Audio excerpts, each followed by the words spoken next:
श्री राधा कृष्णाभ्याम नमः। भगवान श्री कृष्ण की कथाओं का आश्रय लेने वाले भक्तजनों, मैं संध्या रानी महात्मा वेद व्यास जी एवं गुरुजनों की आज्ञा से श्रीमद् भागवत महापुराण के तृतीय स्कंद के 14वें अध्याय को प्रारंभ करती हूँ। 14वां अध्याय दिति का गर्भधारण।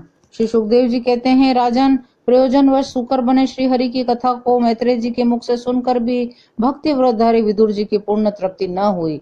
वे कहने लगे, मुनिवर, हमने यह बात आपके मुख से अभी सुनी थी कि आदि दैत्य हिरण्याक्ष को भगवान यज्ञ मूर्ति ने ही मारा था। जिस समय भगवान लीला से ही अपनी डाड़ों पर रखकर पृथ्वी को जल में से निकाल रहे थे, उस समय उनसे दैत्यराज हिरण्याक्ष की मुठभेड़ किस कारण हुई? श्री मैत्रेय जी ने कहा, विदुर जी, तुम्हारा प्रश्न बड़ा ही सुंदर है, क्योंकि तुम श्री हरि की अवतार कथा के विषय में ही पूछ रहे हो, जो मनुष्यों के मृत्यु पाश का छेदन करने वाली है। उत्तानपाद का पुत्र ध्रुव बालकपन में श्री नारद जी की सुनाई हुई हरि कथा के प्रभाव से ही मृत्यु के सिर पर पैर रखकर भगवान के परम पद पर आरूढ़ हो गया था।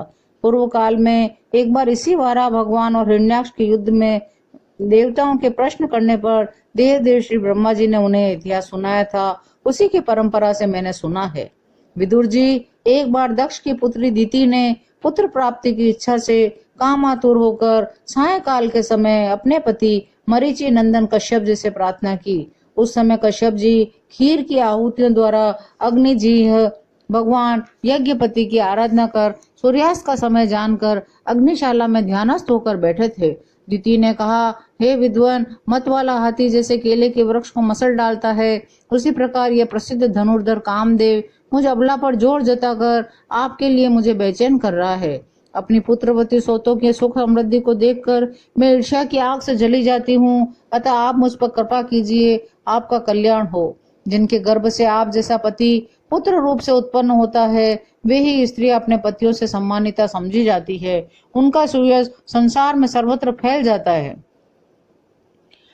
आप मेरी इच्छा पूर्ण कीजिए, क्योंकि हे महत्तम, आप जैसे महापुरुषों के पास दीन जनों का आना निष्फल नहीं होता। विदुर जी, दिति कामदेव के वेग से अत्यंत बेचैन और बेबस हो रही थी। उसने इसी प्रकार बहुत सी बातें बनाते हुए दीन होकर कश्यप जी से प्रार्थना की। तब कश्यप जी ने मधुर वाणी से समझाते हुए कहा, देवी, तुम्हारी इच्छा के अनुसार मैं अभी अभी तुम्हारा प्रिय अवश्य करूंगा, जिसके द्वारा अर्थ, धर्म और काम तीनों की सिद्धि होती है। अपनी ऐसी पत्नी की कामना कौन पूर्ण नहीं करेगा? जिस प्रकार जहाज पर चढ़कर मनुष्य महासागर को पार कर लेता है, उसी प्रकार गृहस्थाश्रमी दूसरे आश्रमों को आश्रय देता हुआ अपने आश्रम द्वारा स्वयं भी दुख समुद्र के पार हो जाता है।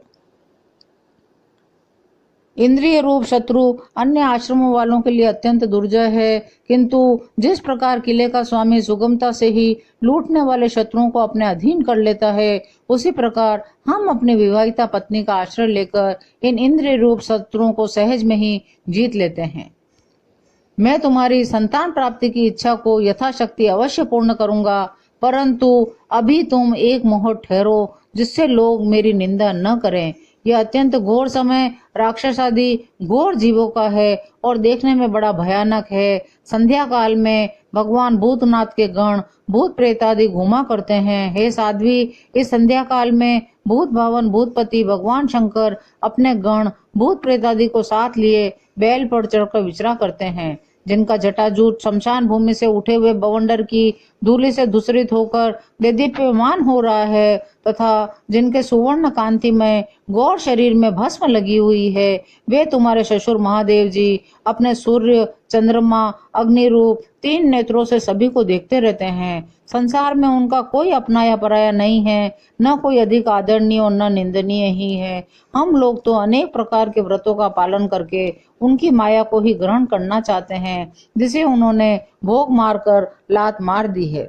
हम तो क्या, ब्रह्मादि लोकपाल भी उनकी बांधी हुई धर्म मर्यादा का पालन करते हैं। वे ही इस विश्व के अधिष्ठान हैं। ये माया भी उन्हीं की आज्ञा का अनुसरण करने वाली है। ऐसे होकर भी वे प्रेतों का सा आचरण करते हैं। मैत्रेय जी कहते हैं, पति के इस प्रकार समझाने पर भी कामातुरादिति ने वेश्या के समान निर्लज होकर ब्रह्मर्षि कश्यप जी का वस्त्र पकड़ लिया। तब कश्यप जी ने उस निंदित कर्म में अपनी भार्या का बहुत आग्रह देखकर देव को नमस्कार किया और एकांत में उसके साथ समागम किया। फिर जल में स्नान कर प्राण और वाणी का संयम करके विशुद्ध ज्योतिर्मय सनातन ब्रह्म का ध्यान करते हुए उसी का जप करने लगे। विदुर जी, दिति को भी उस निंदित कर्म के कारण बड़ी लज्जा आई और वह ब्रह्मर्षि के पास जाकर सिर नीचा करके इस प्रकार कहने लगी, भगवान रुद्र भूतों के स्वामी हैं, मैंने उनका अपराध किया है, किंतु वे भूत श्रेष्ठ मेरे इस गर्भ को नष्ट न करें। मैं भक्त बादशाह कल्पतरु उग्र एवं रुद्र रूप महादेव को नमस्कार करती हूँ। वे सत्पुरुषों के लिए कल्याणकारी एवं दंड देने के भाव से रहित हैं, किंतु दुष्टों के लिए क्रोध मूर्ति दंड पाणी है। हम स्त्रियों पर तो व्याग भी दया करते हैं, फिर वे सतीपति तो मेरे बहनों ही हैं और परम कृपालु हैं, अतः वे मुझ पर प्रसन्न हों। श्री मैत्रेय जी ने कहा, विदुर जी, प्रजापति कश्यप ने संध्याकालीन वंदन आदि से कर्म से निवृत्त होने पर देखा कि दिति थर थर कांपती हुई अपने संतान की लौकिक और पारलौकिक उन्नति के लिए प्रार्थना कर रही है। तो कश्यप जी अपनी पत्नी से कहने लगे, तुम्हारा चित्त काम वासना से मलिन था, वह समय भी ठीक नहीं था और तुमने मेरी बात भी नहीं मानी, देवताओं की भी अवहेलना कर दी।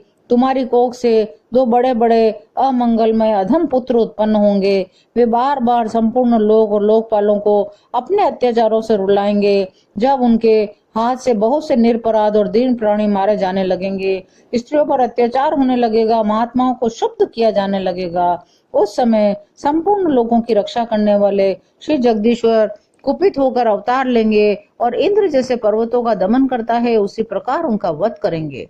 दीति ने कहा, प्रभु, यही मैं भी चाहती हूँ। यदि मेरे पुत्रों का वध हो तो साक्षात भगवान चक्रपाणी के हाथ से हो, कुपित ब्राह्मणों के शाप आदि से न हो।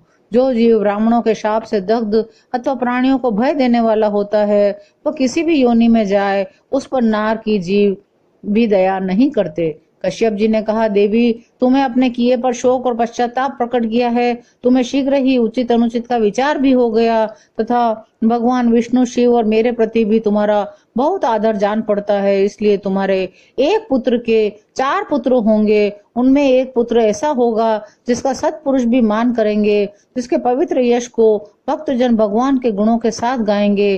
जिस प्रकार खोटे सोने को बार बार तपाकर शुद्ध किया जाता है, उसी प्रकार साधुजन उसके स्वभाव का अनुकरण करने के लिए अपने अंतःकरण को शुद्ध करेंगे। जिनकी कृपा से उन्हीं का स्वरूप भूत ये जगत आनंदित होता है, वे स्वयं प्रकाश भगवान भी उसकी अनन्य भक्ति से संतुष्ट हो जाएंगे। दिति, वह बालक बड़ा ही भगवत भक्त, उदार हृदय, प्रभावशाली और महान पुरुषों का भी पूज्य होगा। प्रौढ़ भक्ति भाव से विशुद्ध और भावान्वित हुए अंतःकरण में श्री भगवान को स्थापित करके देहाभिमान को त्याग देगा। वह विषयों में अनासक्त, शीलवान, गुणों का भंडार तथा दूसरों की समृद्धि में सुख, दुख में दुख मानने वाला होगा। उसका कोई न शत्रु होगा तथा चंद्रमा जैसे ग्रीष्म ऋतु के ताप को हर लेता है, वैसे ही वह संसार के शोक को शांत करने वाला होगा। जो इस संसार के बाहर भीतर सब और विराजमान है, अपने भक्तों के इच्छा अनुसार समय समय पर मंगल विग्रह प्रकट करते हैं। लक्ष्मी रूप लावण्यमय मूर्ति ललना की भी शोभा बढ़ाने वाले हैं तथा जिनका मुखमंडल झिल मिलाते हुए कुंडलों से सुशोभित है, उन परम पवित्र कमल नयन श्री हरि का तुम्हारे पौत्र को प्रत्यक्ष दर्शन होगा। विदुर जी, दिति ने जब सुना कि मेरा पौत्र भगवान का भक्त होगा, तब उसे बड़ा आनंद हुआ। यह जानकर कि मेरे पुत्र साक्षात श्री हरि के हाथ से मारे जाएंगे, उसे और भी अधिक उत्साह हुआ। इस प्रकार 14वां अध्याय यहाँ विराम लेता है। शेष अगले अंक में। जय श्री कृष्ण।